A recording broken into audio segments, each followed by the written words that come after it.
Hi, this is Elaine here. I am creator and founder of Captivate the Crowd and Camera Speaker Training Program, and I help people with their speaking.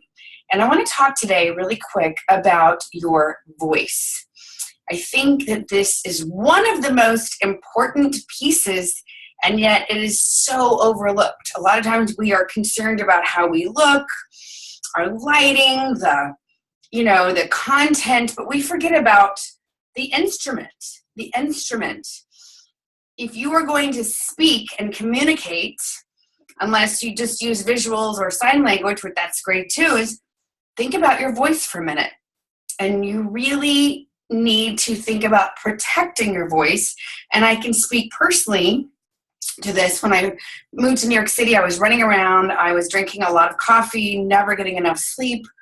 I was a personal trainer. I was still training at my restaurant, and I was singing. And I had this time, I kept coming into my voice lessons, and my teacher was like, your voice is always raspy. And I actually had to go to a vocal therapist who was amazing, and I had to go get a scope from Dr. Wu, who's like one of the most renowned vocal doctors in the world, and I was on the way to getting nodes. And you may be thinking, yeah, I'm not trying to sing, but if you don't speak correctly, if you don't protect your voice, you can easily have laryngitis, or God forbid, if you have bad habits, like if you are always attacking or talking from your throat like this, it's not good. So that's one reason I preach warming up and breath, but that's for another video. But I just invite you, if you are already speaking for a living, woohoo, you probably know this, but let's say you're getting into it, or maybe you want to go into more recording or voiceover, or really, we need our voices to speak more than ever. We're doing more and more things online. We're doing video conferences, and ultimately, it's just much harder when you don't have a voice. And so here's just a couple of tips that I learned the hard way. Whenever you can drink water that is room temperature, it's much better for you than ice cold. Our bodies are 98.6 roughly. And when we put ice cold things into us, it's jarring. And especially to our vocal cords, they're very thin membranes. You want to try to make sure that you're getting enough rest.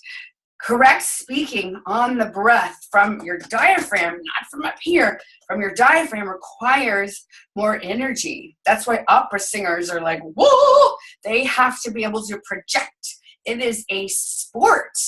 And that's why a lot of them live to be ripe ages, because they have oxygenated themselves from so much correct breathing. Now, I'm not asking you to become an opera singer, but you want to make sure that you're using your breath, that you're speaking on your breath. And I have a lot of other videos about this, but so make sure that you're getting enough rest. Make sure that you're drinking plenty of room temperature water. You want to avoid acid producing things. This also will make you healthier. The more pH we can be, the less likely we are to develop cancer. So we want to go for pH versus acid. What produces acid in our systems? Coffee, dairy, red meat, tomatoes, spicy foods. So I had acid reflux for years. It was all part of my nervous stomach, never getting enough sleep, living on coffee. That's how I had all my vocal damage. So learn from my mistakes. So that doesn't mean you have to completely eliminate things, but just, cut back on the coffee.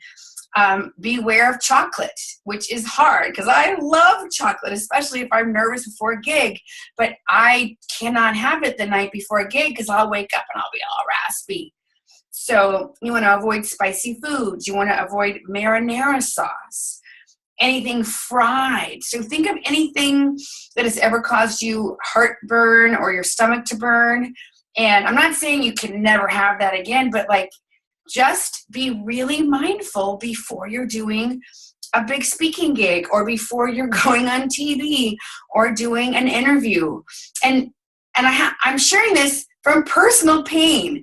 There's something about, we get excited and we just forget things sometimes, or we forget just common sense things. So I just really want you to start thinking about your voice as your greatest asset.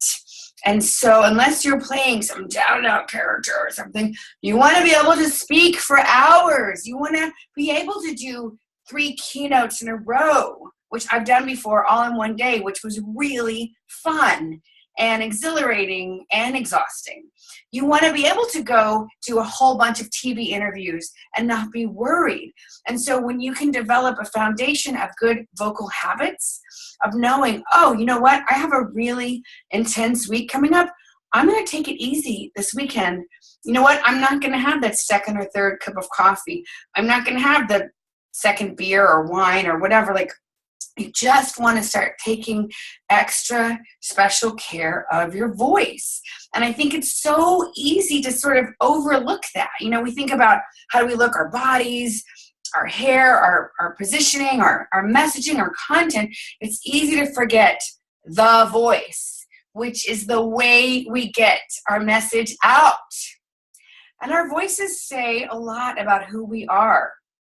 You know, I'm in the 12-step world, and when I get on the phone with one of my sober sisters, I can tell if they're good or not good by their voice. I can hear it in their voice before they've even finished the sentence. I can hear if they're, you know, like even if they're like going through stuff, but they seem to have a decent perspective about it. I can hear it in their voice versus, I'm fine. No, I'm good. You know, I can hear like, that's not good. You know, our voices say so much. And, you know, a lot of times we focus on the content, the words, the messaging, which is important, but that's only 7%. The rest of the way we communicate is with our energy, our bodies, our posture, our body language, and our voice. So that is my speaker tip for you today. Protect your voice. Be aware of what you're eating. Avoid spicy food, too much coffee, too much marinara, anything fried, red meat. Be careful of dairy. Be careful of chocolate. Try to drink room temperature water whenever possible. And also, always have extra water with you. I have learned that the hard way. Sometimes your host really has water for you, and sometimes they forget, or sometimes you're going through it. You always want to bring your own water with you, if at all possible. There's something about the nerves and the pressure. We just need extra water. So thanks so much for watching. If you're not on my newsletter list, make sure you go to captivatethecrowd.com or leave a comment below so that we can get you on the list, because I do free trainings every Wednesday, and there's a lot of cool things coming up, and I want to make sure that we're connected. And I hope to see you on the stage or screen soon. Bye for now. Bye.